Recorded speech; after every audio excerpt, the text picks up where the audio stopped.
Hola, and welcome to Vive Nutrition Radio, the first ever Spanglish podcast where you will hear interviews with the top minds in nutrition, performance, fitness, and health in both English and Spanish. Here is your host, expert registered dietitian, Andres Ayesta, on a mission to help you take your nutrition to the next level. Hope you're ready for this. Let's dive right in.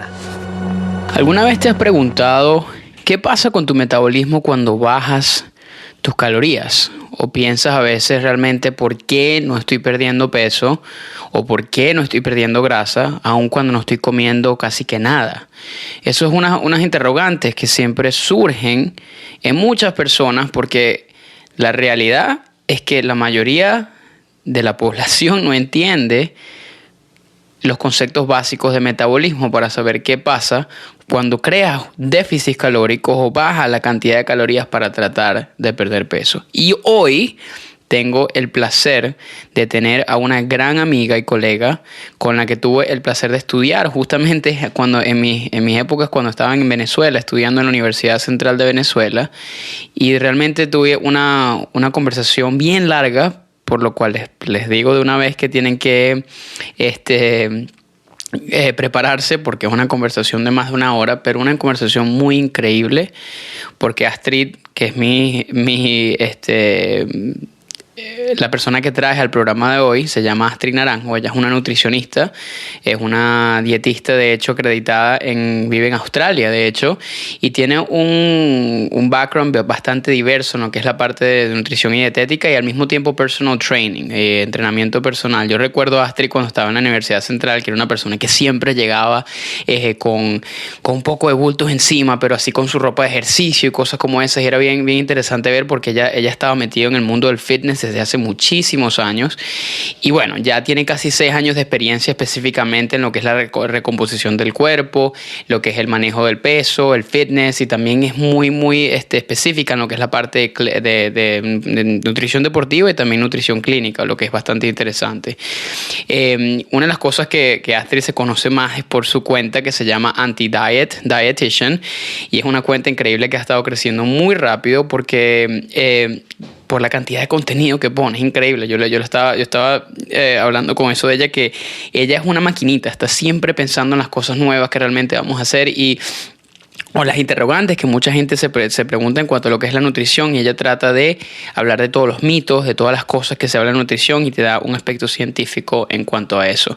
Así que bueno, espero que disfruten muchísimo esta conversación. Ella, una cosa que se me olvidó mencionar es que Astrid ahorita trabaja todavía en Australia en un hospital de rehab y de salud mental también, y obviamente también tiene su propia práctica privada que lo hace de hecho por internet también, así que en Google cualquier persona del mundo puede trabajar con ella como online coach, y bueno, ella te explicará un poquito más en cuanto a eso, así que espero que disfruten esta conversación que tuve con Astrid y por supuesto no duden en contactarla. Al final está la información y por supuesto también tienen la información acá abajo en las notas del show. Espero que disfruten mucho esta conversación con Astrid Naranjo y nos vemos en la próxima semana. Hola amigos, bienvenidos otra vez a otro episodio de Vive Nutrition Radio. Hoy es un episodio en español y hace tiempo que no tengo a una persona de habla hispana en el programa, y estoy seguro que las personas que me escuchan en Hispanoamérica, en España, en todas partes del mundo que hablan español van a estar muy felices de escuchar este podcast, porque tengo la dicha de tener a una colega de la cual básicamente la conozco, nos conocemos de hace muchísimo tiempo porque empezamos nuestras raíces en nutrición desde que teníamos literalmente desde que la central, que estábamos en Venezuela. Así que bueno, Astrid, bienvenida al programa. ¿Cómo estás hoy? Muy bien, emocionada porque me invitaste a tu programa. Para mí, bueno, he estado nerviosa porque es la primera vez que realmente hago este tipo de programas y bueno, súper emocionada por haberte contactado otra vez, porque me recuerdo la primera vez que te hablé, creo que fue en la central y bueno, no sé si quieres hablar un poco de eso. Bueno, pero sí, no, realmente como que vamos a hablar un poquito sobre tu historia y todas esas cosas, porque realmente sí, nuestra carrera ahorita, bueno, tú estás ahorita en Australia y realmente es interesante, lamentable la situación de Venezuela que nos ha llevado a distintas partes del mundo, pero al mismo tiempo nos ha hecho crecer como nutricionistas y autoridades dentro del campo en distintas partes del mundo. Pero ¿por qué no empezamos hablando un poquito más sobre obviamente tu raíz principal y lo que te llevó a irte a Venezuela para irte a Australia y qué es lo que a qué te dedicas en estos momentos? Porque obviamente tienes una gran cantidad de seguidores y tienes para las personas que están escuchando, si no siguen a Astrid por Instagram, todo lo que ella lo pone es en inglés, eso sí les digo de una vez, pero es información invaluable que literalmente yo no necesito ir a Google porque ya me voy a donde Astrid y voy a empezar a buscar a ver dónde están las cosas. Pero ¿por qué no nos cuentas un poquito más sobre esa trayectoria obviamente que has tenido desde que estabas en la central hasta ahorita que estás en Australia? Bueno, lo que me llevó primeramente a estudiar, yo quería estudiar medicina, como otras personas que también siempre entran por ahí, como que bueno, a mí me gusta, me apasiona ayudar a la gente, me gusta mucho el área de la salud, pero como que no estoy muy convencida que quiero estudiar 6 años y después seguir estudiando y estudiando, y como que no es tanto la rama que me apasiona porque yo veo sangre y me desmayo. Entonces, no sé si eso sea muy aplicable para mí. Entonces, a la final decidí, bueno, voy a estudiar fisioterapia o nutrición, una de esas dos. Y bueno, caí en la parte de la nutrición, entré a la central y ahí mismo me enamoré de la carrera.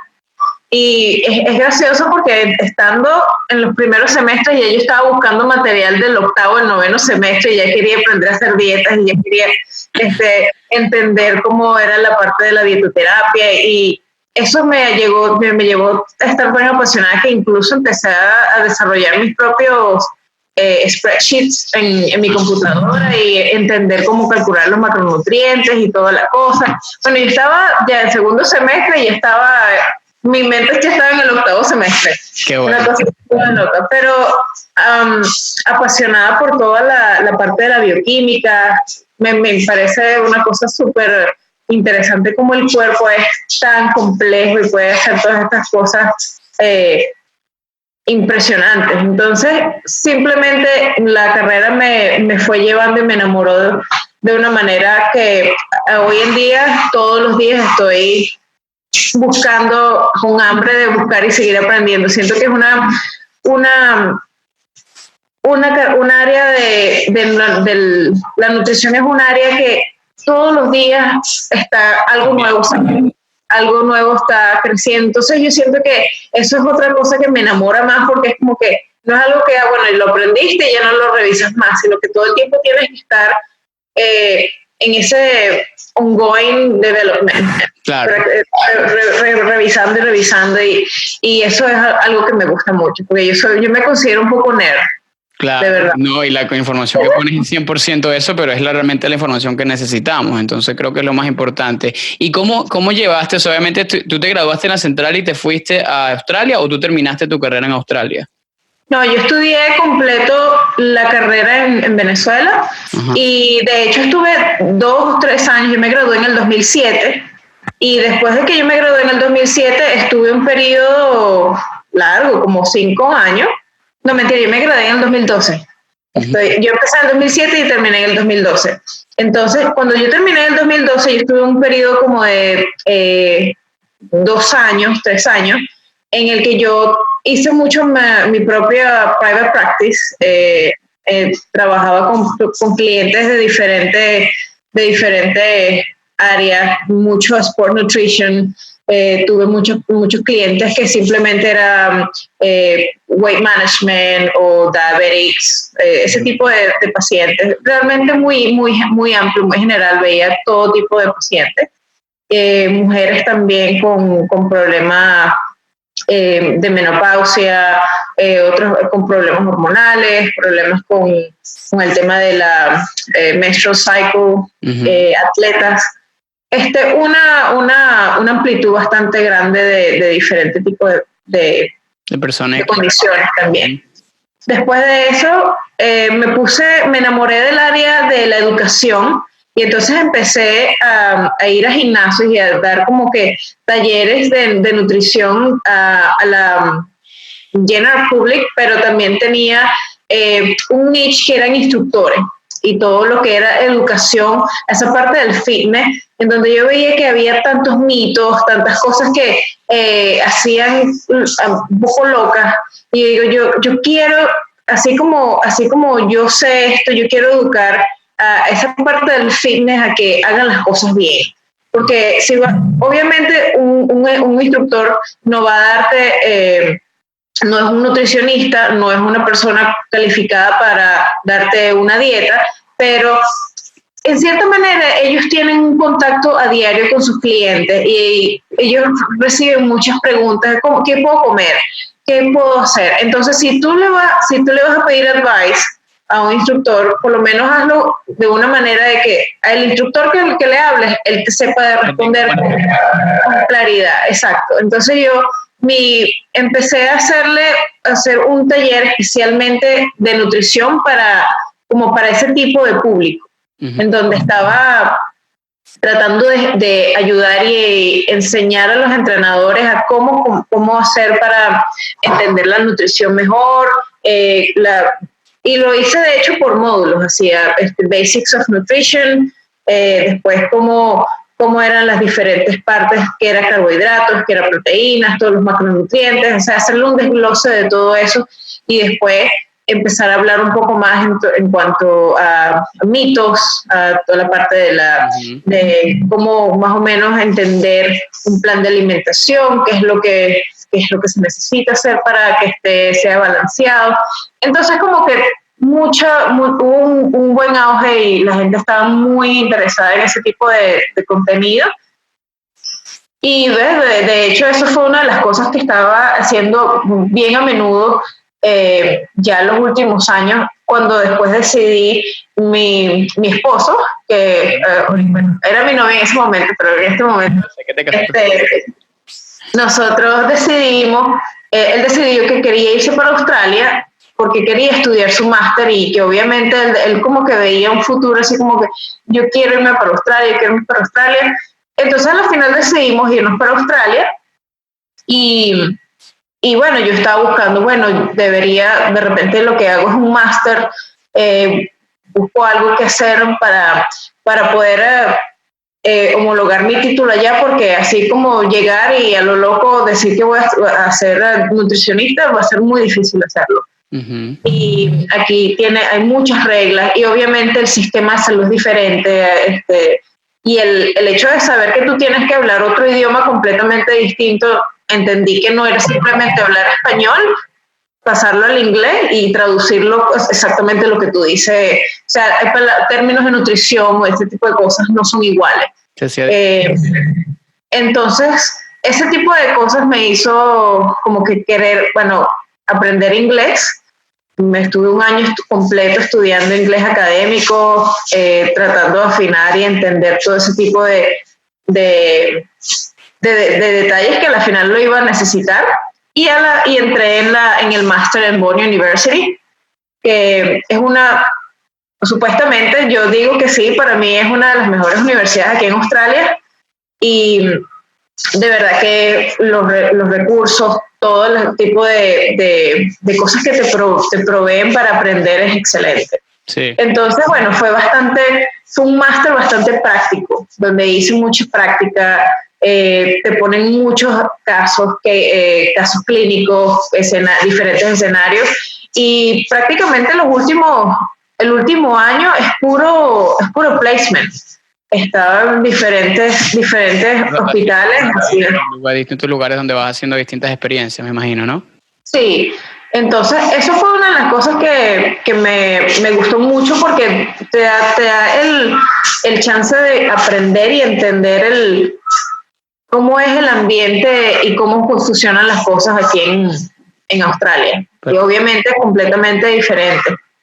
Qué bien. Entonces obviamente te ha llevado como que como que el journey que has tenido hasta ahora ha sido como que de todo tipo, y obviamente ahorita estás más muy metida en la parte de social media, educación, ¿trabajas también en el campo clínico o estás más que todo trabajando con...? Sí, Ahorita básicamente apenas me gradué, a la semana siguiente yo había aplicado por un trabajo, un part-time, como dietitian en un hospital de rehabilitación, y ahí mismo entré, ya la semana ya estaba trabajando en un hospital.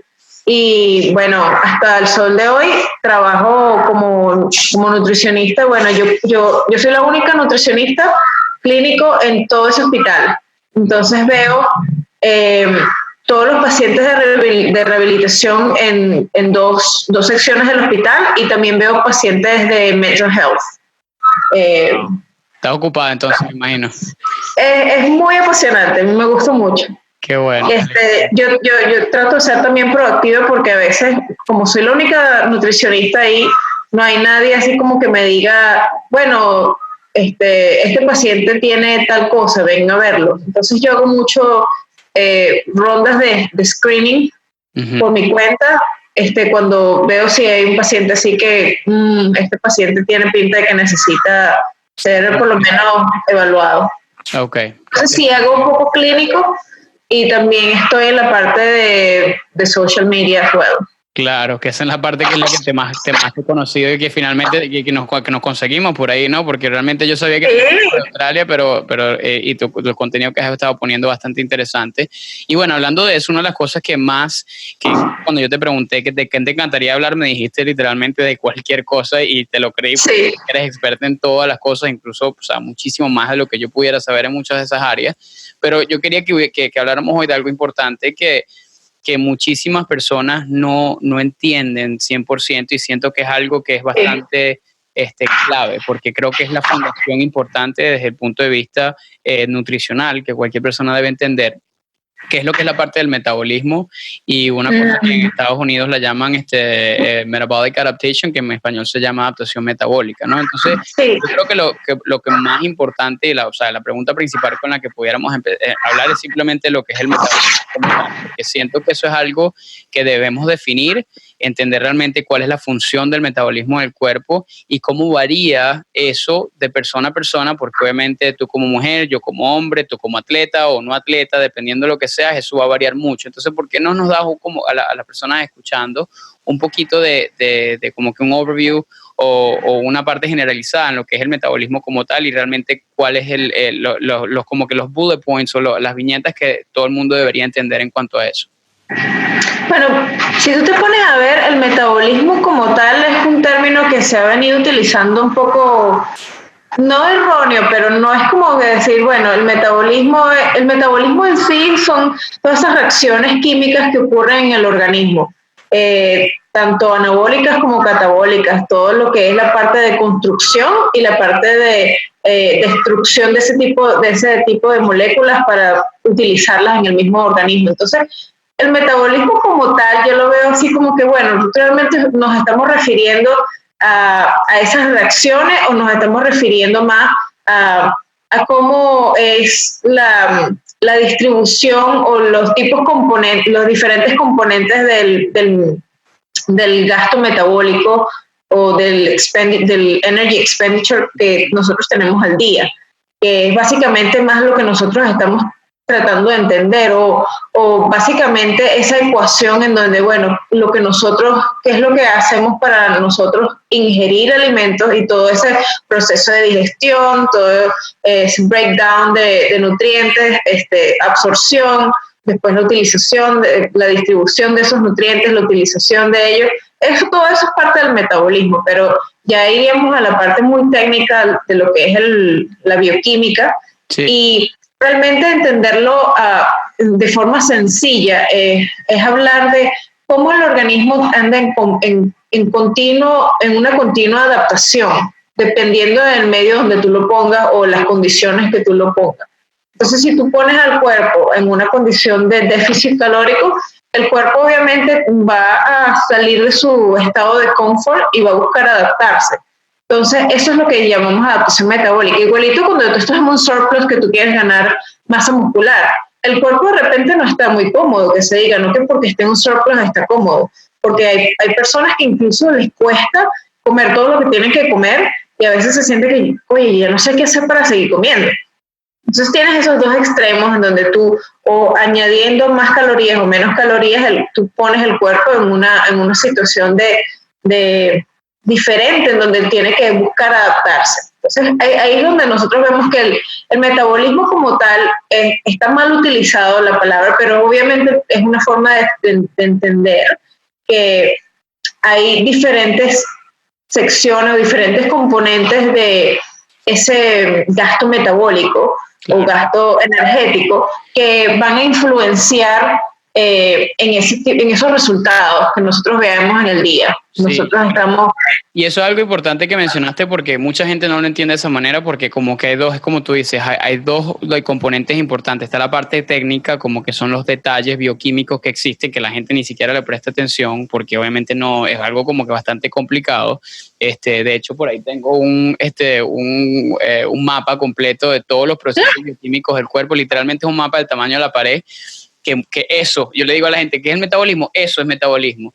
Sí. Realmente, pero es algo como que la gente no toma, primero que nada es como muy complicado, y segundo que es simplemente difícil de explicar a una persona que simplemente busca tu ayuda, como que para asesoría nutricional y cosas como esa. Entonces nos vamos a la parte que es lo que tú dices de déficit calórico, mantenimiento calórico, caloric surplus, obviamente dietas hipercalóricas desde ese punto de vista. Ahora te pregunto yo, obviamente ya metiéndonos un poquito más en esa parte de adaptación metabólica, obviamente, ¿qué es lo que pasa en cada, porque me gustaría más o menos que la gente que está escuchando entienda cuáles son la serie de eventos que ocurren en cualquiera de esas secciones? Por ejemplo, si lo desglosamos en 3 componentes distintos, por ejemplo, yo sé que mantenimiento es la parte de lo que llamamos homeostasis, que es balance, pero cuando ponemos el cuerpo, por ejemplo, en un déficit calórico, en donde para la gente que está escuchando es cuando estás consumiendo menos calorías que lo que tu cuerpo básicamente está utilizando de manera diaria, ¿cuáles son una serie de cosas que ocurren como eso? Cuando se convierte en algo que es un poquito peligroso, obviamente desde el punto de vista como que donde la gente usualmente llega como que lo llaman los plateaus o no sé cómo sería eso, estancamientos y cosas como esas, desde ese punto de vista, y después de eso entonces nos pondríamos en la parte de dietas hipercalóricas y qué ocurre desde ese punto de vista, básicamente por ahí. Bueno, imagínate que tú empiezas a hacer un plan de alimentación en donde tú tienes un goal. Y esto va a ser muy determinante. ¿Cuál es el goal que tú tienes y en cuánto tiempo tú necesitas llegar a ese goal? Fíjate que cuando tú tienes de repente eres una nueva mamá y acabas de dar a luz y tú simplemente quieres recuperar tu forma, tú te tienes que poner un plan de que tú quieres llegar a más o menos al peso de como empezaste antes de quedar embarazada, prácticamente en un año. Tú tienes que ponerte una meta a largo plazo porque obviamente es algo que va a tomar su tiempo por todos los procesos que se van a ir adaptando y como que remoldeando otra vez a lo que fue inicialmente. Entonces, tú vas a ver que si tú haces un proceso lento, las adaptaciones, tú le das al cuerpo más tiempo de adaptarse, de poder buscar. No son cambios tan bruscos y por ende el cuerpo responde muchísimo mejor porque tú le estás dando como un respiro, ¿no? Es como que yo venga y te diga, bueno, vamos a salir, vamos a correr y tenemos que estar en este lugar en 5 minutos. Entonces, todas las cosas que uno tiene que hacer son demasiado drásticas, demasiado abruptas y a veces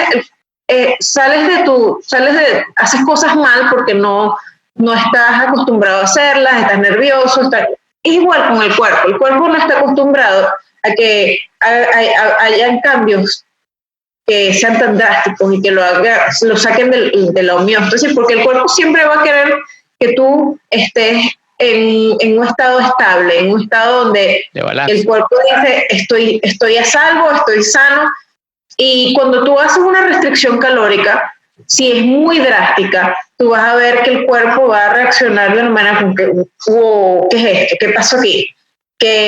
¿Por qué me estás quitando toda esa energía que yo la necesito? Entonces, obviamente si es una persona que viene comiendo en un estado de mantenimiento y de repente reduce una cantidad de calorías drásticas, vamos a poner 1000 calorías, una cosa abrumante, tú ves que la persona el cuerpo va a reaccionar de diferentes formas. Una de ellas, obviamente, si es la restricción es muy intensa, lo primero que hace es que tu metabolismo va a decir, ya va, yo me voy a volver eficiente, porque yo no sé si tú me vas a dar más alimento más adelante o cómo es la cosa aquí. Como yo no sé, como el cuerpo no sabe que tú te quieres poner de repente mi amor para unas vacaciones o algo así, el cuerpo no sabe eso, el cuerpo no sabe que es solamente temporal. Entonces, como el cuerpo no lo sabe, él simplemente va a responder a la situación de una manera preventiva y de un survival mode. ¿Sabes qué? Tú me estás quitando esto, yo voy a hacer lo que necesito hacer para mantenerte a salvo, porque yo no sé si tú me quieres matar. Entonces, básicamente, eso es lo que el cuerpo hace. Nosotros, para poder hacer eso, para poder explicarte eso, hay que entender como que los diferentes componentes del gasto energético metabólico es donde ocurren los cambios, porque nosotros hablamos es que el metabolismo se me pone lento y por eso me estanco y ese tipo de cosas. Y no es que el metabolismo se pone lento o algo así, sino que los diferentes componentes del gasto energético total diario se ajustan por el mismo hecho de que hay una respuesta hormonal, hay una respuesta neurológica adaptativa que también tiene una respuesta automática prácticamente a eso, y incluso cómo tú te sientes, de la forma como tú respondes a diario. Ya cuando tú tienes un déficit calórico tan prolongado, las personas se vuelven lentas, letárgicas, no se mueven tanto. Entonces, tú ves que hay adaptaciones físicas, adaptaciones hormonales, modificaciones en la parte neurológica. Entonces, si nosotros podemos hablar como que el breakdown de ese gasto metabólico total diario, nosotros tenemos lo que es la tasa metabólica basal, que es la mínima cantidad de calorías que nosotros utilizamos al día para existir. Eso, el simple hecho de respirar, el simplemente hecho de que todos esos, el trabajo de todos los órganos, el corazón, los pulmones, el hígado, los riñones, todos ellos consumen calorías y nosotros no es que estamos haciendo nada para que ellos lo consuman, sino es simplemente eso es lo que ellos hacen 24 horas del día, todos los días. Entonces, eso consume calorías. Entonces, ellos necesitan energía para poder trabajar y poder ser eficientes en lo que están haciendo. En adición a eso, tenemos lo que es, ya volviendo a ese tema, la tasa metabólica basal no solamente está determinada por tu edad, por la cantidad de masa muscular que tú tienes, por tu composición corporal, por tus genes, por tus genes, o sea, genéticamente es diferente. Incluso cuando tú comparas twins, gemelos, ellos tienen, una persona puede tener un gen que el otro no lo tenga y uno tiende de repente a tener más dificultades para perder peso que otra. Entonces, ese tipo de cosas son genéticas, no solamente hablando de que, simplemente como calorías o sea, this is calories in, calories out, no es así tan simple, no es algo así como que, ya restringo calorías y ya bajo de peso, porque a veces las cosas no son así tan simples cuando nosotros nos referimos a... Y eso es algo, perdón que te interrumpa, que realmente mucha gente lo piensa de la manera simplificada, ¿no? Y o sea, que hablan simplemente como que, déficit calórico sin importar realmente otros factores importantes que influyen. Y como tú decías, por ejemplo, cuando yo trabajando aquí en ASPI, aquí en Tampa, una de las cosas que hacemos es nosotros medimos el metabolic rate, que es la tasa metabólica de manera indirecta a través de calorimetría. Y una de las cosas que nosotros vemos es cómo eso cambia dependiendo de la cantidad de masa muscular que uno toma. Entonces, tú, por lo que estás diciendo, esa tasa metabólica no es un número que no es cambiante, sino simplemente se va ajustando dependiendo de situaciones, del environment, también de tu genética y cosas como esas, ¿no? Correcto. Ok. Me iba a decir entonces cuáles son los otros factores en cuanto a lo que influiría también, ¿no? Entonces, aparte de lo que es la tasa metabólica basal, nosotros tenemos algo que es el TEF, o en español se llama ETA, que es efecto térmico de los alimentos. Uh-huh. Y ese componente del gasto metabólico o gasto energético diario se corresponde a cuánto gasta el cuerpo para utilizar, digerir y extraer los nutrientes de los alimentos que consumimos. Obviamente, dependiendo de la composición de la comida o dependiendo de los diferentes nutrientes que tú ingieras, va a haber diferentes respuestas o diferentes gastos metabólicos. Porque si tú por lo menos consumes una dieta alta en proteínas o alta en fibra, el cuerpo tiene que trabajar mucho más para extraer los nutrientes y utilizarlos y localizarlos, llevarlos a donde van a distribuirlos y ponerlos en los sitios precisos donde tienen que ser utilizados. Y el cuerpo puede consumir incluso hasta entre 20 y 30% más del gasto energético total de esa comida. Por ejemplo, si una comida, una pechuga de pollo tiene 100 calorías, tú estás utilizando 30% de esas calorías solamente en la digestión, en la absorción, en la distribución y en la síntesis, utilizando esa cantidad. Ya, entonces, es muy importante y esto es demasiado, esto creo que es algo que realmente todo el mundo tiene que escuchar, porque si yo lo entiendo, esa parte yo la conocí un poquito, pero quiero que las personas que estén escuchando entiendan esto más. Tú estás diciendo que obviamente el alto consumo, obviamente un alto consumo de más proteico, que es algo muy importante, y más alto de fibra, consumir más ese tipo de alimentos va a ayudarte que tú, vamos a ponerlo en términos de la gente que hablan de quemar calorías, básicamente utiliza y quemas más calorías desde el punto de vista de digestión comparativamente cuando comes menos, ¿no? Correcto. Incluso si tú hablas, por ejemplo, si tú consumes 100 calorías de aceite o de grasas, el cuerpo por lo general gasta entre un 3 y un 6%. O sea, fíjate la diferencia con la proteína. O sea, el TEF o el efecto térmico de las grasas es súper bajo. Los carbohidratos un poquito más alto, está entre el 8 y el 10%, pero tampoco llega a ser tan alto a que si consumes fibra, o sea, fibra y proteína. Si tú quieres tener un gasto metabólico relativamente, no es que es muy significante, pero es algo que contribuye a ese gasto metabólico, a incrementarlo, tienes que consumir proteína y fibra.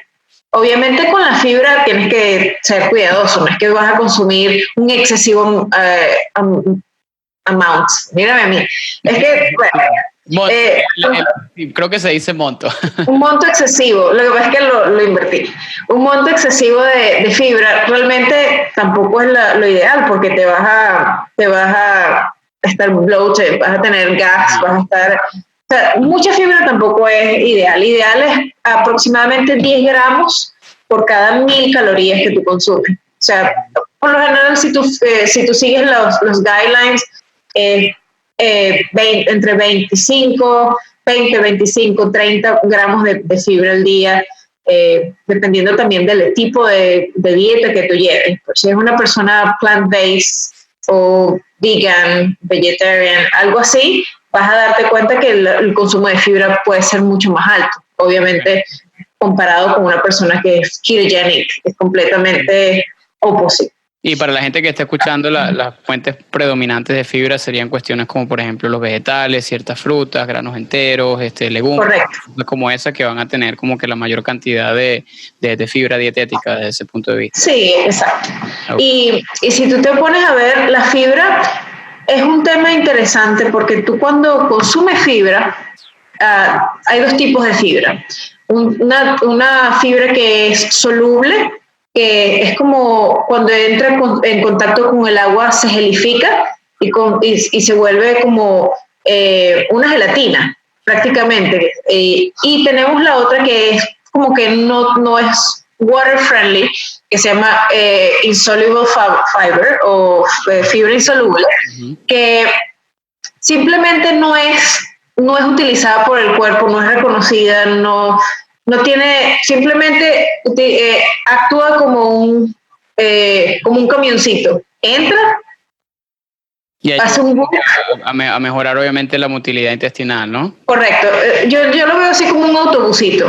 Él entra, pasa y simplemente como que forma volumen, ayuda a generar más motilidad y obviamente mejora mucho las condiciones de constipación o problemas intestinales, y te ayuda obviamente a tener un proceso eliminatorio mucho más regulado.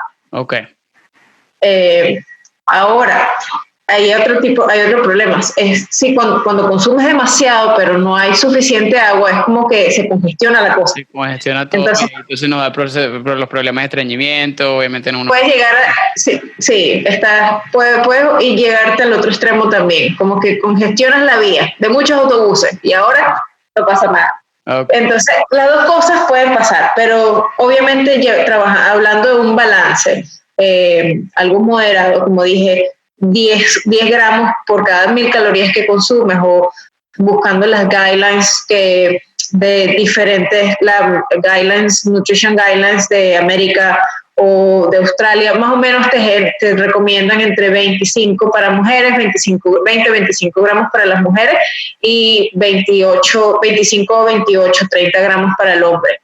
Interesante, ok. Entonces mucho de esa parte porque me encanta esta tangente que nos fuimos, porque es muy interesante sí. que la gente entienda la importancia, porque a veces uno como nutricionista habla de esto y como que la gente lo ve, particularmente mis clientes, como que lo ven como, ay, sí, no, bueno, tengo que consumir más vegetales, o sea, eso lo entiendo, pero a veces como que no se da muchísima cuenta, o sea, como que no se, ¿me escuchas?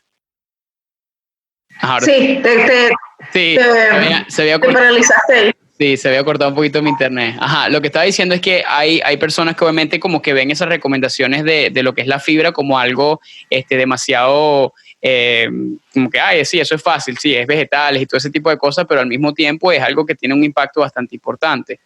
Entonces, desde ese punto de vista es algo como que es importante considerar.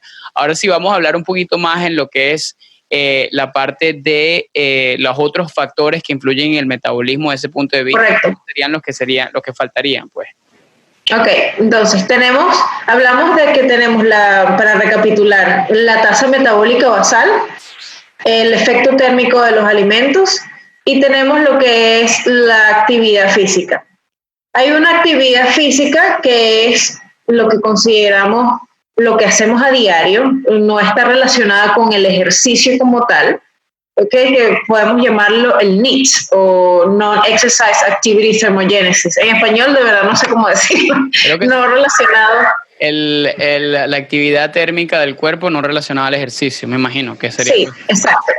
Entonces, es todo lo que nosotros realmente hacemos. Mucha gente lo asocia con el hecho de que las personas hacen el fidgeting, moviendo las manos, hacer movimientos involuntarios que realmente no son conscientes, son cosas que el cuerpo hace simplemente por el hecho de que son mañas o hábitos, o como yo, que cuando hablo por lo menos muevo las manos, y aunque tú no me las veas, o muevo los pies, o de repente aprieto las nalgas de repente porque, no sé, me siento incómodo, me muevo para acá, me muevo para allá. Entonces, ese tipo de cosas son como que sin pensarlas las hago, pero son movimientos del cuerpo que contribuyen a ese gasto calórico, a que tú estés así como una momia sin moverte.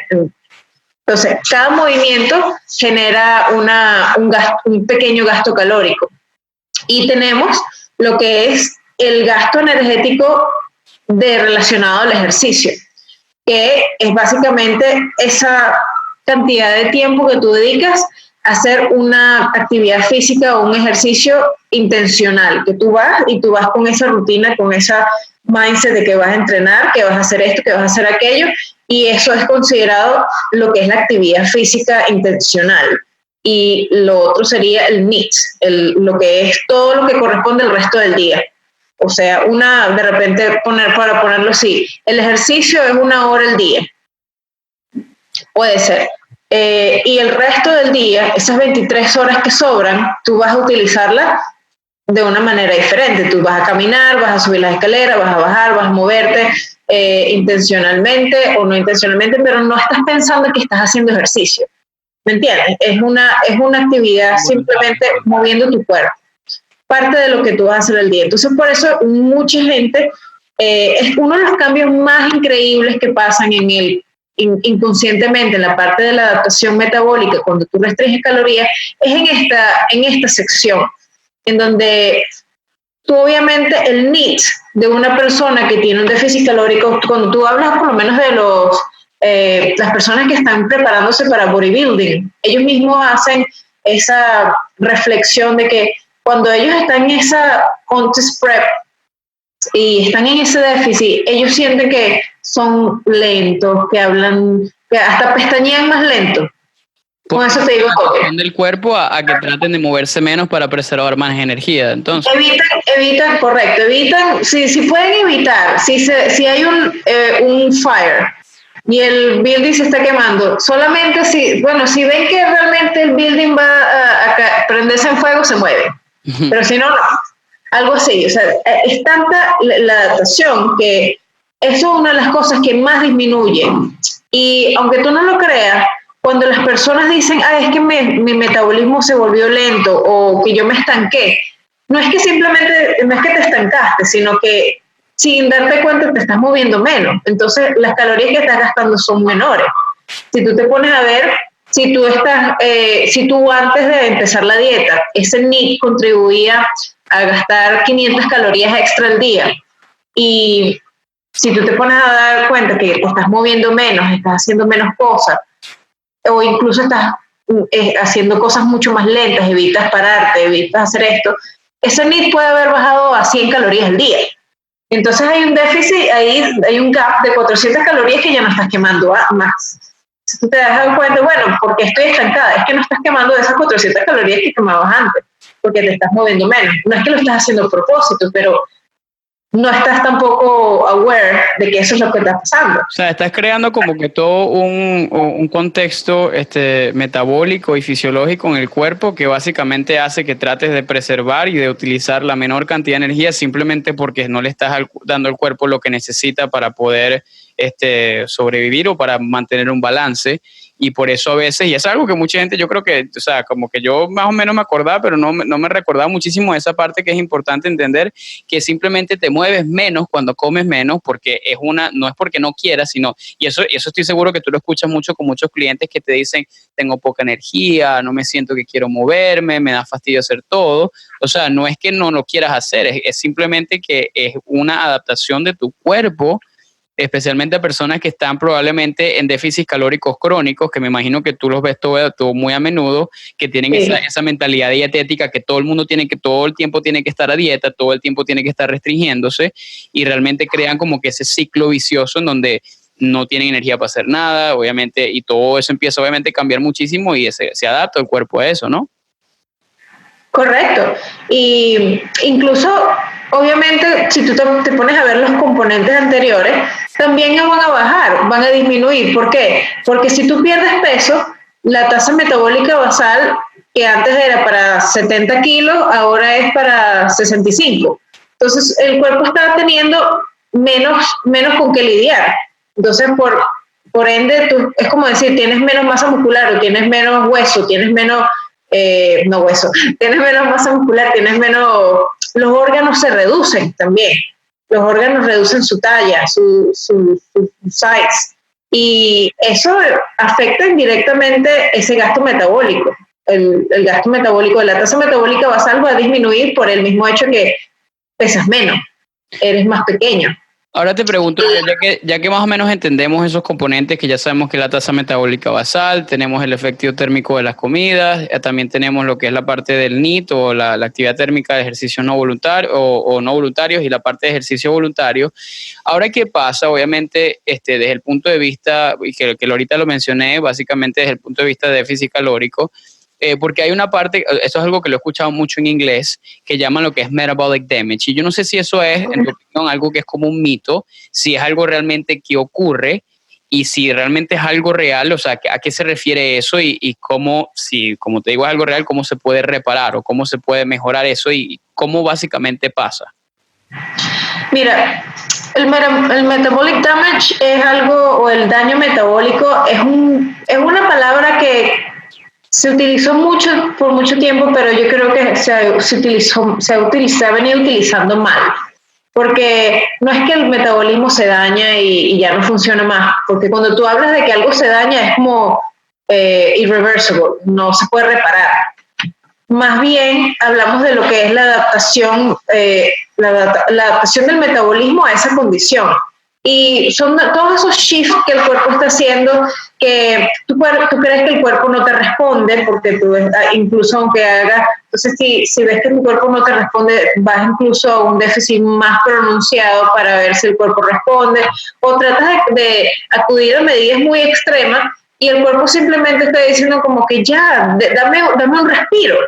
Entonces, es básicamente el hecho de que el cuerpo está en un estado donde necesita un break, necesita que no sigas haciendo lo que le está haciendo, porque como que llega un punto en donde tu cuerpo como que dice, te quiere hacer entender que ha sido demasiado extremo, que el cuerpo simplemente necesita un break, un respiro, para poder tomar otra vez impulso y seguir haciendo lo que tiene que hacer.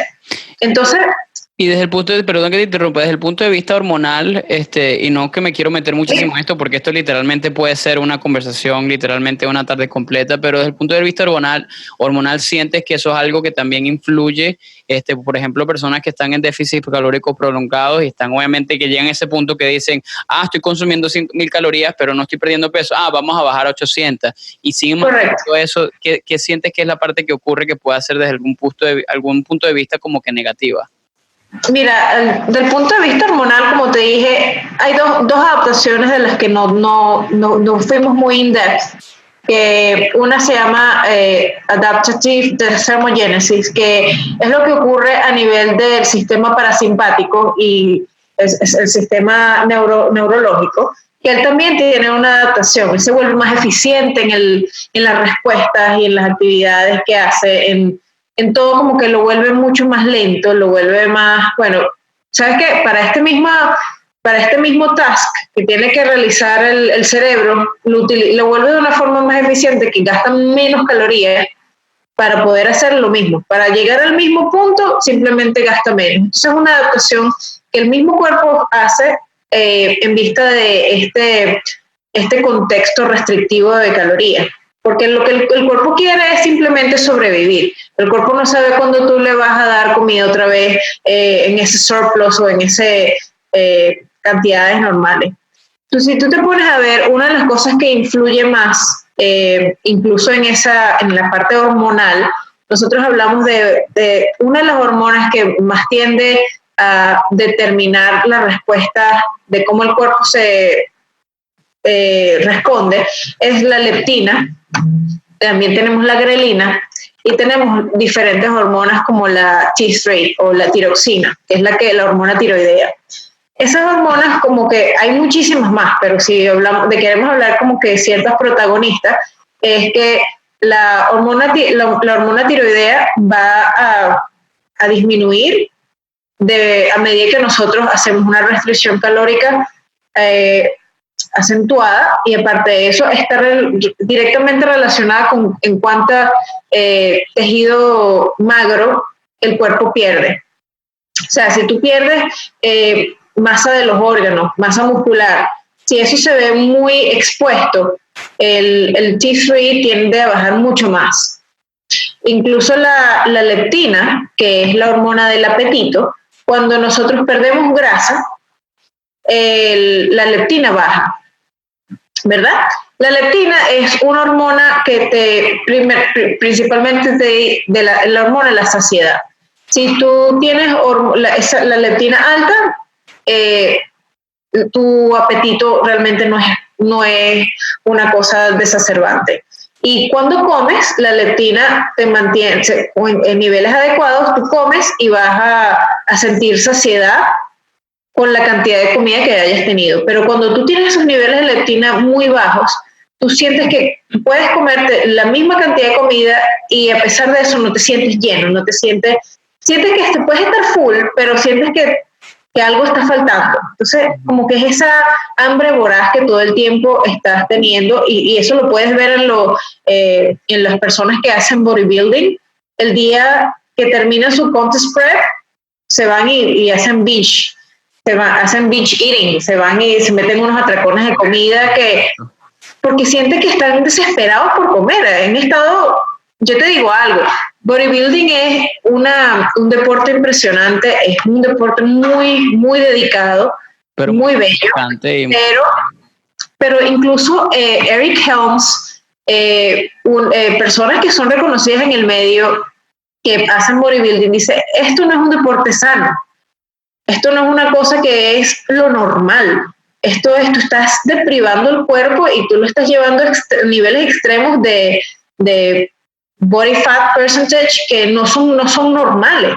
Esto es para, obviamente, un show, una competencia y de regreso, incluso tú tienes que buscar, al tú terminar eso, buscar construir tu peso, llevarlo al peso normal, otra vez lo más rápido posible para disminuir todas estas respuestas adaptativas y llevar el cuerpo a la normalidad de una manera un poco más agresiva. No sé si tú has escuchado eso, pero creo que podemos hablar un poco más adelante de eso. Es el debate entre reverse dieting y la dieta de recovery o recovery diet. Sí. Hay dos tendencias que como que están chocando actualmente para saber, bueno, cuál es la mejor cuando tú quieres salir de este déficit, cómo haces ese regreso o ese reverse para llegar al punto donde tu cuerpo estás como que contrarrestando todas esas adaptaciones metabólicas de una manera que puedas llegar otra vez a tu 100%. Yo creo que eso es importante. Yo creo que lo que sería más importante antes de meternos dentro de eso, con el tiempo que tenemos, sería entender básicamente qué pasa, porque obviamente tengo muchas personas que nos escuchan que están metidas mucho en la parte esa de deportes estéticos, como el bodybuilding y cosas como esas, pero al mismo tiempo también tenemos personas que están en esa restricción calórica mucho tiempo, simplemente sin saber y sin entender realmente toda esta información que estamos proveyendo. Entonces, sí. La pregunta es, y creo que se asocia en los dos ámbitos en cuanto a bodybuilding y ese otro tipo de personas que están en déficit calórico crónico, es qué pasa obviamente cuando uno come, cuando uno va de 1000 calorías diarias, ¿verdad? A literalmente hacemos completamente un revamping y vamos otra vez ahora a 2000, 2500 calorías de manera muy abrupta. Y obviamente eso yo he hablado muchísimo y es algo que yo soy un poco proponente de ese método de lo que es el reverse dieting, pero me encanta escuchar también, primero, ¿qué pasa cuando hacemos ese cambio abrupto? Y segundo, ¿a qué te refieres cuando hablas de reverse dieting? Que básicamente es dieta reverso y la dieta recovery o la dieta de recuperamiento, que lo pondrías en español, para que los oyentes entiendan un poquito más las dos perspectivas y también qué pasa cuando nos volvemos locos y volvemos otra vez a un nivel calórico normal. Ok, te voy a poner tres ejemplos. El recovery diet y el reverse dieting son muy similares porque el objetivo es recuperar tu peso a un nivel en donde tus hormonas se nivelen, la leptina, la grelina, la T3, lleven a un punto en donde están normalizadas y tu peso es estable. No estás más en un déficit calórico, sino que estás en mantenimiento. Y puedes, todos esos efectos que tú tienes automático por ese imbalance de las hormonas, ese desbalance hormonal, ese desbalance hormonal, tú lo vas a ver que ellos están determinando cómo tú te relacionas con la comida, cómo te comportas al día. Entonces, cuando tú empiezas a darte cuenta que estás en ese reverse dieting o en ese recovery diet, que tu peso lo estás recuperando, pero a la vez estás teniendo más control con tu apetito, estás sintiéndote más energético, estás viendo que todas las cosas empiezan a nivelarse. Entonces es cuando dices que ese es el objetivo. que tú llegues a un punto donde dices, ¿sabes qué? Ya puedo comer normal, puedo estar dentro de una dieta maintenance diet y puedo seguir en este proceso sin tener que seguir restringiendo calorías. Y ya tú ves que todas tus hormonas, como que contrarrestaste esa adaptación metabólica que se dio. Por lo general, ese periodo debe durar por lo menos entre la mitad o casi todo el mismo tiempo que te costó llegar a ese punto. O sea, si tú hiciste dieta por 6 meses, tú tienes que hacer un recovery diet o reverse diet, ahí es donde va a hacer la diferencia. El recovery diet es como que más abrupta, pero es planificada. Es decir, tú sales de una competencia, por ejemplo, de bodybuilding, y ese día tienes allowance, tienes permitido comer una comida premio. El día siguiente puedes comer 3 comidas sin contar calorías, sin nada, pero sin volverte loco. O sea, es estructurado, pero no es algo que es tan restrictivo o tan planificado como el reverse diet. Y el recovery diet es como que un poco más abrupto en el sentido de que tú quieres lograr con el recovery diet recuperar incluso 5% de tu peso corporal actual entre 4 y 5 semanas, lo más rápido posible. ¿Para qué? Para que esas adaptaciones metabólicas sean hacerle un reverse. Revertir esa adaptación lo más rápido posible. Y porque no tiene sentido seguir en un déficit calórico si ya no vas a tener ninguna otra competencia o algo así. Tú quieres completamente pelear otra vez para estar normal. El problema con el reverse dieting es que es más prolongado, o sea, es como te digo, tienes que, aparte de que si hiciste una dieta por 6 meses, imagínate tú otra vez ir incrementando calorías por 6 meses más. O sea, es como que sigues en un déficit. Entonces, todavía no has llegado a tu maintenance calories de una manera directa, y eso sigue siendo como que no vas a recuperarte tan rápido. Y la leptina, la grelina, la T3, todas esas hormonas van a estar todavía en desbalance porque no has llegado a tu peso óptimo, o un peso en donde tú puedas mantener. Ahora te pregunto una cosa, si lo vemos desde ese punto de vista, desde, o sea, las ventajas de una a la otra, ¿tú pensarías que la dieta de recovery es más como que prone, no sé cómo dice prone en español, pero o sea, como que es más apta a que aumentes más en ese aumento más rápido de peso, más aumento más alto de grasa, comparativamente, por ejemplo, con la dieta reverso, que es un proceso más prolongado, en donde quizá el aumento de grasa no sea tan excesivo desde ese punto de vista, o no sientes que hay una gran diferencia entre ambos? Por lo que más o menos has visto en el research. Mira, por lo que he visto, obviamente ganas peso, ganas un poco de grasa, pero depende mucho del individuo. Yo creo que esto es ya muy individual. O sea, hay personas que se van a sentir, por lo general, yo siento que un hombre va a responder mejor a un recovery diet porque ellos no están tan obsesionados con cada una de las cosas que o sea, yo creo que el hombre es mucho más relajado en ese aspecto. Uh-huh. Que bueno, ¿sabes qué? Voy a hacer un recovery, recupero mi peso, estoy normal y después hago un cut. El hombre es como que más relajado. De repente la mujer, oye, tanto que me costó llegar acá. La mujer tiende a ser mucho más emocional, mucho más...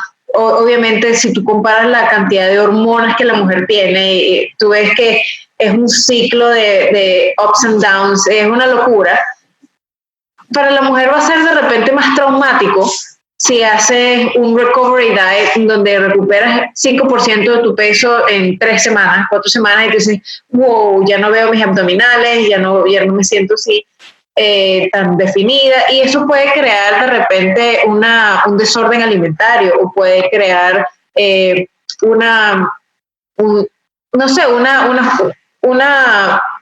condición incómoda Claro, para la mujer. y eso es algo que pasa muchísimo en el mundo, y especialmente para esos coaches y eso, o sea, eso no, bueno, yo no, a veces uno no los llamo ni nutricionistas, pero personas que enseñan y que obviamente te guían en ese proceso y que literalmente no crean una estrategia de salida, pues, o una estrategia donde no, o sea, ya terminaste tu comida premio y bueno, chao, pues nos vemos después y que te vaya bien y me avisas cuando me necesites otra vez en la próxima competencia. Sí. Eso crea como que yo he conocido a mujeres, hombres también, pero más que todo mujeres en donde tienen problemas digestivos, tienen desórdenes alimentarios, tienen obviamente, aumentaron muchísimo de peso, o sea, yo he conocido mujeres que han, o sea, que no las reconoces en 6 meses por el hecho de que lo que hicieron no fue la manera más adecuada, así como también tengo muy buenos amigos, colegas acá, están Duke Aesthetics, está Dylan Fit, que obviamente tienen unos programas bastante, Dylan Bear y todos ellos que crean unas estrategias que son muy estructuradas y tú ves a sus competidoras y competidores y literalmente se ven increíbles, incluso después 6 meses después que terminaron porque postean sobre eso. Entonces, es realmente cómo jugar con esa adaptación metabólica de una manera desde el punto de vista científico que te permita obviamente volver a lo que, y como tú dices, algo 100% personalizado, que se ajuste realmente a la parte psicológica, ¿no? Sí, pero ambas funcionan muy bien. O sea, el Recovery Diet sí, es un plan organizado para llevarte a la recuperación de tu peso y maintenance calories otra vez. De manera que no es que de repente vas a estar por un periodo muy corto en un surplus y después se ajustan las calorías, pero no es una cosa loca que tú terminaste el contest prep, terminaste tu competencia y a comer como un loco. Esa es la diferencia. O sea, es una planificación igualito que el reverse dieting, donde tú tienes cierta cantidad de calorías, cierta cantidad de macronutrientes que todavía quieres mantener, y aunado a eso tú no quieres dejar de entrenar, porque eso es lo que otra cosa que pasa. Cuando ese efecto rebote que tú ves en muchas personas es que venían haciendo 2-3 horas de cardio al día, todos los días, y de repente terminaron su competencia y ya no hacen más cardio y se van de vacaciones y no entrenan por 2 meses. Entonces dejaron completamente el entrenamiento de pesas, de resistencia, dejaron el cardio completamente, o sea, se fueron completamente al otro extremo y sumado a eso se fueron a un crucero. Y bueno, imagínate todo lo que comes en crucero. Entonces, es el problema del efecto rebote o de esas personas que ganan mucho peso es porque no tienen un plan after the diet. Tú tienes que pensar el diet after the diet, que es incluso por muchos expertos dice que eso es la parte más importante, más que la propia dieta. Claro.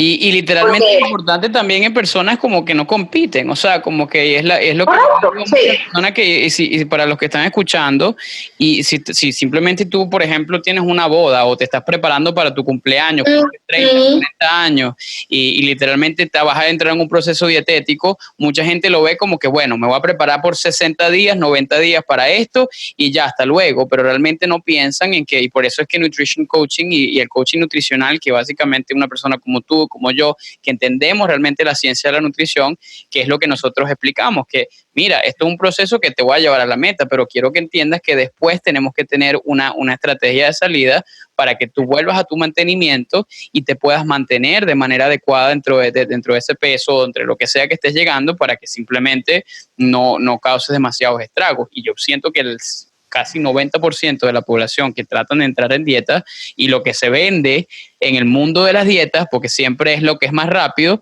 es exactamente lo opuesto a lo que estamos hablando. Tratan de decirte, bueno, vamos a cambiar la cantidad calórica, la carga calórica de 2,000 y pico de calorías que estás comiendo ahorita, el pocote de cosas que no debes estar comiendo, a 1,800 o 800 calorías de jugos verdes, ¿verdad?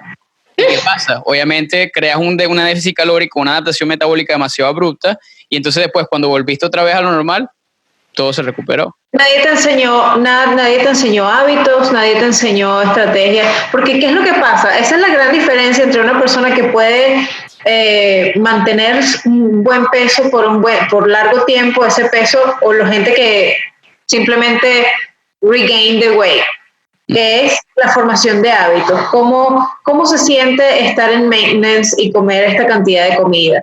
Entonces, ese tipo de cosas es importante, que cuando tú estás entrando en un periodo de restricción o de dieta, trabajar mucho con el paciente o con el cliente en formación de hábitos.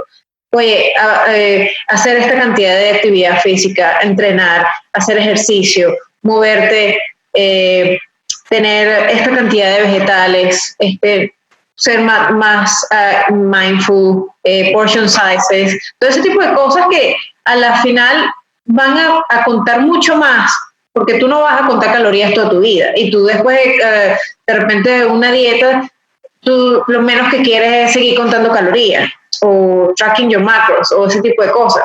Entonces tú quieres transicionar a ser un poco más intuitivo, pero ¿cómo ser intuitivo de una forma inteligente? De que, bueno, no es que escucho mi cuerpo y si hoy quiero comer torta, como torta porque estoy escuchando mi cuerpo. Entonces es ser inteligente y también conseguir ese balance flexible en que, bueno, flexibilidad no significa que me voy a dar permiso todos los días a ser completamente permisivo y todos los días me voy a comer un pedazo de torta, porque eso tampoco es el objetivo, pero tampoco significa que no puedas comértelo una vez a la semana, si es algo que a ti te gusta, si es algo que te mantiene una buena relación con la comida, porque ese es otro tipo de cosas. Sí, irse a los extremos completamente, a ser muy flexible o ser muy restrictivo, lo que hace es afectar tu relación con la comida, te crea desórdenes alimentarios, te vuelve obsesivo, entonces después tienes esas batallas en tu cabeza de que, bueno, la comida, estos alimentos son buenos, estos alimentos son malos, esto es dañino para mi cuerpo, tengo que eliminar esto, tengo que eliminar aquello. Y yo siempre soy advocate, o yo siempre como que promuevo ser más inclusivo que exclusivo. Trata de ser inclusivo, pero de una forma inteligente. Sí. O sea, no le digas no a algo que tú crees que es malo, porque realmente no hay ningún alimento que sea malo. El problema es cómo lo consumes, cuántas veces lo consumes, con qué frecuencia, y eso es lo que más determina la respuesta de cómo el cuerpo va a responder. Nosotros culpamos al azúcar de que es mala. Bueno, es mala dependiendo del contexto que la pongas. O sea, si tú eres un diabético, obviamente el azúcar no va a ser algo que te va a beneficiar, pero tampoco significa que si vas a un cumpleaños tú te puedas comer un pedacito chiquitico, porque es doses dependent as well. Sí, o sea, creo que son demasiadas cosas realmente que hay que considerar, pero es como tú dices, o sea, como que a veces crear una mala relación con la comida a veces es como que la raíz de lo que puede causar, o sea, lo que es, yo diría lo que esos daños a nivel mental en cuanto ves la comida, y es el problema que tienen muchísimas personas desde ese punto de vista, pero realmente es bien interesante ver como que toda esta perspectiva, especialmente desde el punto de vista metabólico, porque muchas personas no entienden realmente qué es lo que pasa como que behind the scenes, o sea, detrás del telón. Correcto. Desde el punto de vista en lo que es la parte metabólica y el porqué de lo que ocurre cuando, por ejemplo, te vas de loco y haces dietas demasiado restrictivas comparado obviamente con algo un poquito más estructurado y más inteligente. Entonces creo que por ahí es como que lo más importante que tenemos que tener en cuenta. Pero bueno, esto ha sido, yo quiero que sepas que te voy a traer de regreso al podcast porque falta muchísimo por hablar, y yo sé que en español siento que esta es una información que hace mucha falta. Sí. Y yo quisiera que especialmente hacer uno en cuanto a lo que es mujeres y los ciclos menstruales y cómo se afecta en la parte metabólica, o sea, como que muchísimo por hablar. Me encantaría poder seguir haciendo, pero quiero respetar tu tiempo, y obviamente para como que tratar de mantener el podcast dentro como que una hora un poquito más. Sí, que no sea muy largo, porque después se vuelve como que demasiada información demasiada información. Sí. Así que vamos a mantenerlo hasta hoy. Así que bueno, la manera que vamos a finalizar es usualmente, a mí me gusta hacer lo que yo llamo unos rapid fire questions, que son sencillas, son cosas un poquito como que para como que lighten the mood, como en español yo diría como que para hacer las cosas un poquito romper el hielo. Sí, para romper el hielo un poquito más para terminar. Así que son 4 preguntas sencillas. Es la única regla que existe, que simplemente tienes que responder lo primero que te viene a la mente. ¿Te parece? Uy, a ver. Ok, primera pregunta. ¿Cuál es tu ejercicio favorito? Deadlifts. Ok, muy bien. Eso sí fue una pregunta rapid fire, eso me gusta. Ok, la segunda pregunta, un libro que le recomiendas a cualquier persona que lea. O magazine, o blog, o lo que sea. Ese está difícil. Bueno, uno que me gusta mucho es Why We Sleep, de Matthew Walker. Ese está bueno, ese nunca lo había escuchado. Why We Sleep. Yo hice un post de eso en mi Instagram, está un snapshot de ese libro. Es un PhD, un experto en el sueño y por cómo y cuánta importancia tiene el sueño en todas las respuestas del cuerpo y que nosotros ni siquiera podemos, yo duermo cuando me muera. No, tienes que dormir todos los días, tiene un porqué. Nosotros tienes que dormir. Qué interesante. Voy a poner un link ahí en las notas del show para que la gente pueda ver dónde está eso. Perfecto. Bueno, chequéalo para que lo veas, es interesante. Qué bueno. Bueno, la tercera pregunta es un podcast que te gusta recomendar si eres una persona que le gusta escucharlos. Me gusta el tuyo. Gracias. Y aparte del tuyo, en inglés veo uno que es Revive Stronger, me gusta mucho porque tiene bastantes diferentes guests, temas bien interesantes, y escucho también Iraqi Nutrition Podcast, que también es en inglés. Excelente. Que tiene ciertos guests. Son muy buenas también. Eso sí. Perfecto. Voy a tratar de ponerlos también en los show notes, en las notas del show, para que la gente sepa cómo acceder a ellos. Muy bien. Y por último, la pregunta más divertida de todas: si estuvieras, si te soltaran en una isla desierta por el resto de tu vida y pudieras elegir una sola comida con la cual sobrevivir por el resto de ella, una sola cosa, ¿qué elegirías? Está difícil eso también. Rápido, lo primero que te venga a la cabeza. Probablemente arepa con queso. Como buena venezolana, muy bien. Tiene carbohidratos, tiene un poco de grasa. Carbohidratos y proteína. Perfecto, no, si supieras la cantidad de cosas que he escuchado aquí en este podcast, no, te da muchísima risa. Me parece buenísimo. Bueno, buenísimo, Astrid. Lo último que te quería preguntar es cómo la gente puede saber un poquito más de ti, de tus servicios, cómo la gente puede encontrarte, hacerte preguntas, contactarte, para que más o menos tengamos toda esa información por acá presente. Bueno, lo mejor es contactarme vía email si tienen alguna consulta que hacer o alguna inquiry.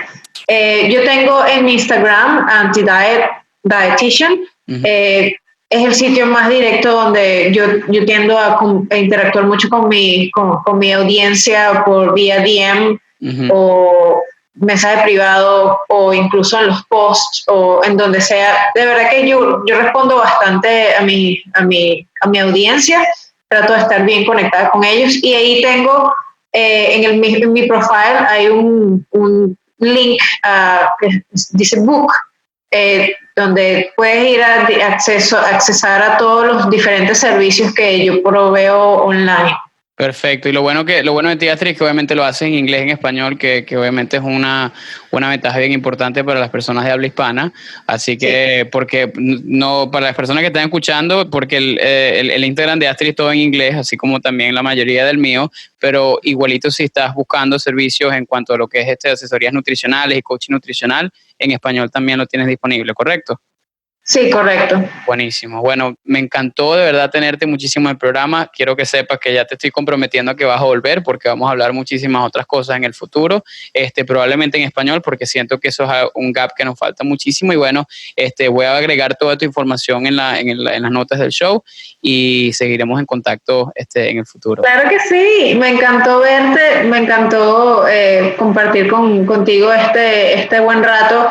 Y de verdad que este tipo de cosas me emocionan bastante, y yo pensé que iba a estar un poco lenta, pero de verdad que cada vez que me hacen una pregunta como que se me vienen tantas cosas a la cabeza que yo creo que a veces hasta me desordeno y me voy por la tangente. No, tranquila, las tangentes a veces son buenas porque nos llevan información que es importante conocerla, así que de verdad que me divertí mucho hablando sobre muchísimas de estas cosas, un poquito más largo de lo que usualmente queremos, pero no importa porque realmente la información fue muy de muchísimo valor. Así que espero que la gente que lo escuchó hasta este momento lo hayan disfrutado. Muchísimas gracias, que tengan muy buen día o buenas noches y estamos en contacto.